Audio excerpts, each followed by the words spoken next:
Yo, sa mga Call of Duty Lesson Sound. So, for today's video is i-address natin yung concern or tanong ng ating viewer, subscriber, follower na si Sir Justin Mercado. Yan, so Sir Justin, ang video na to ay isa para sa'yo. So, yung tanong niya guys, isa paano yung connection, yung mid-high at saka subwoofer. Gamit ang ating crossover at saka dalawang amplifier. So, wala nang ibang processor guys para mas madali siyang maintindihan. So, bali, crossover lang yung i-add natin na processor. So, napaka-basic lang na connection nito guys. Yet, marami pa rin nalilito. Lalo na yung mga beginner. And dati beginner din ako is nalilito din ako. But since meron na tayong alam, basic na alam sa mga ganitong setup is i-share din natin sa mga nagsisimula din. Well, anyway, without further ado, let's go. Alright. Okay guys, so sa connection natin guys, gumamit tayo ng mixer, dalawang amplifier, tapos isang crossover. Ayan, so ito power controller lang to guys. So, wag yun na i-mind yan. Anyway, so ito yung gagamitin natin sa low. Ayan, CA5. Ito, yung ating VRX 918S na JBL copy. Ayan. Tapos sa mid-high natin guys is CA5. Pero ang volume natin dito guys is mga half lang para hindi unfair sa ating speaker kasi masyado nang malakas guys. Ayan. So sa CA5 okay lang na itodo natin kasi 1,200 watts kasi ito guys sa isa. Okay. So meron tayong dalawang connection guys na gagawin na pwede rin namang gagawin. Ayan. So ito yung first connection na ipapakita natin guys. And actually, hindi ito ginagamit ng iba, but pwede rin naman kung ganito. Okay? So, itong from main output, guys, ng ating mixer. Ito, main output. Itong kulay itim. So, naka-XLR siya, guys. So, from main output, papunta siya sa dito sa amplifier natin na pang mid-high. Okay? Tapos, eto guys, itong PL jack na to na main out din pero naka PL lang yung itsura niya guys. Papunta to sa ating crossover. So sa likod ng ating crossover guys, okay, eto guys.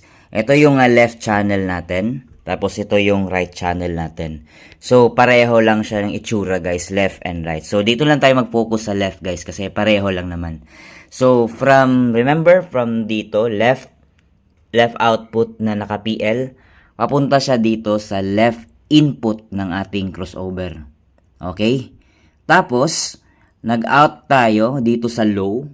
Yan, may nakasulat guys na low. Ayan.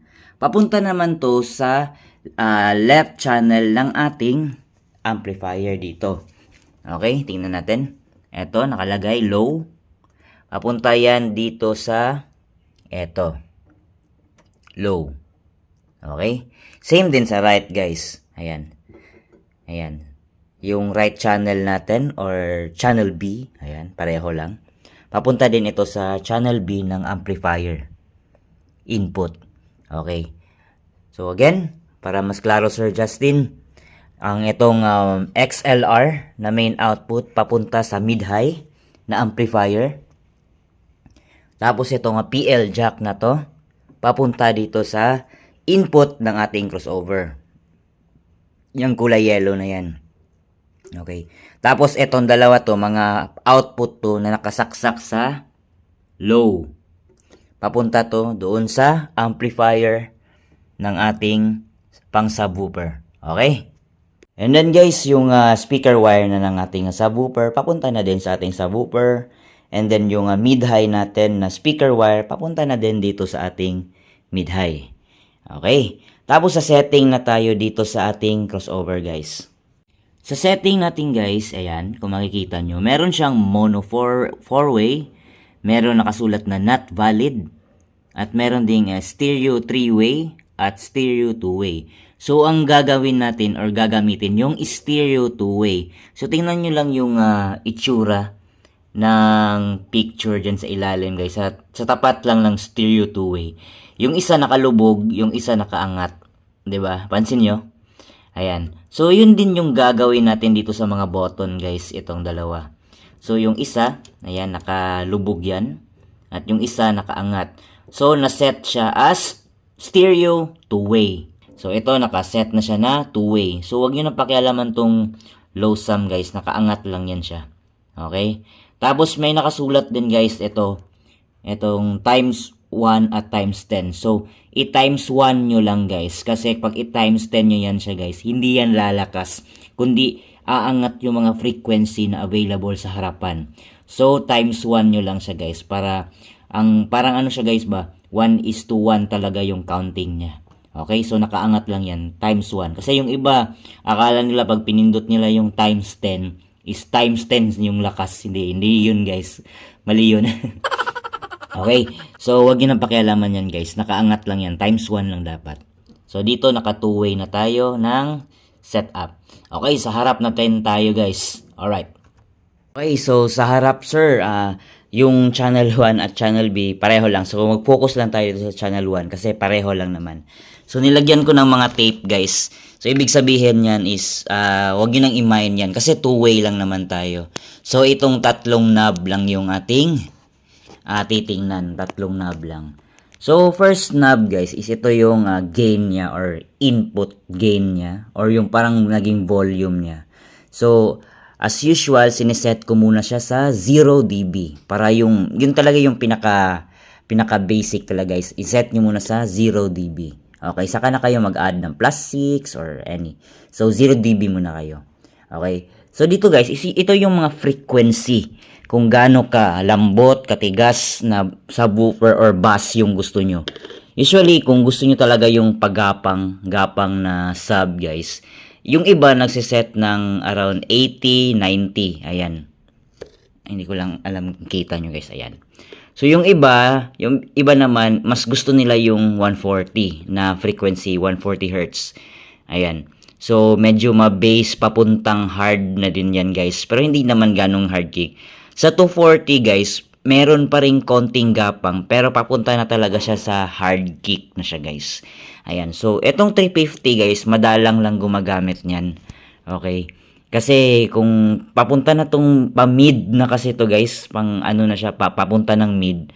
Okay, so parang nawawala ng saysay na yung sub mo. Pero meron pa ring sipa guys meron pa rin. Pero papunta na kasi siya ng mid.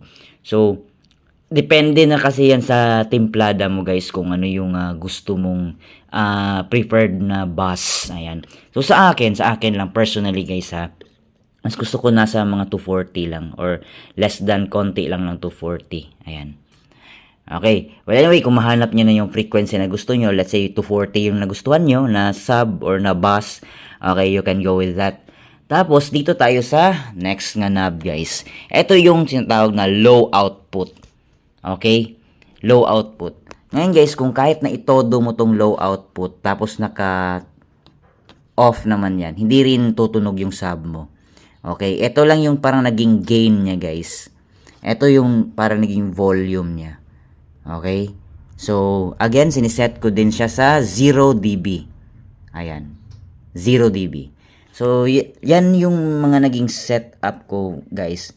At saka, after na mag-sound check ako, pinapakinggan ko kung malakas ba masyado si sub or mahina ba si mid. So, saka na lang ako mag-a-adjust sa volume and frequency niya. Okay? So, tapos guys, ang mangyayari yan, kunwari, dito kayo nakasaksak ng yung source ng music. Isang pihit nyo lang guys, lahat tutunog na.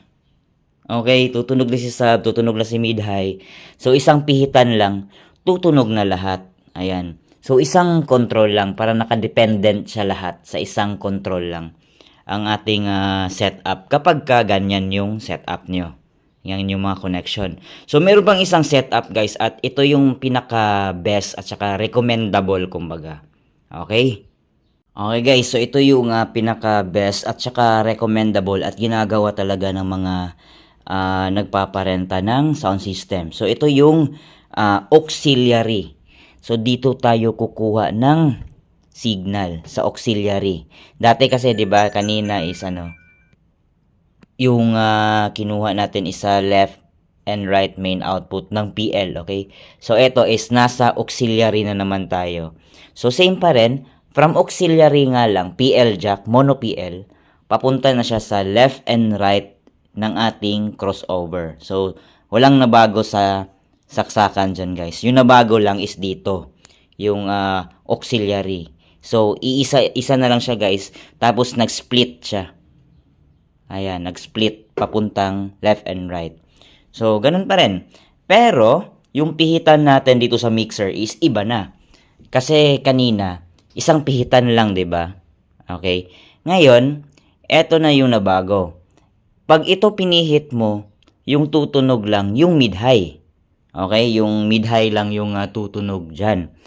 Unless, kung gusto mong patunugin yung ating subwoofer, ayan, dito ka na magbo-volume sa auxiliary.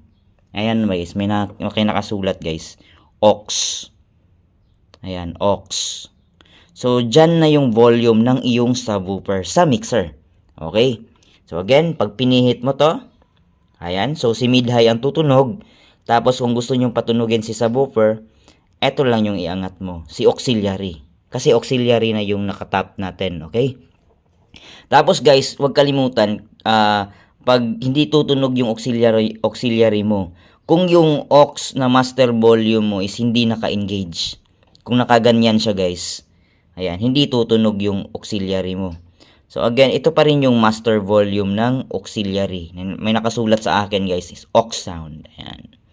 Okay? Tapos, ito yung master volume. Tapos, auxiliary na master volume na aux sound. Tapos, ito na yung para sa subwoofer mo na volume. Okay? So, dalawa na yung pihitan nyo guys. Isang fader at saka isang knob ng auxiliary. Alright? So, yung sound check natin guys is sa susunod na lang. Kasi, nahihiya ako sa kapitbahay natin. Hindi totoo yan. Anyway, so yun lang muna Sir Justin no sa ating setup patungkol sa ating crossover connection ng ating subwoofer at saka mid-high.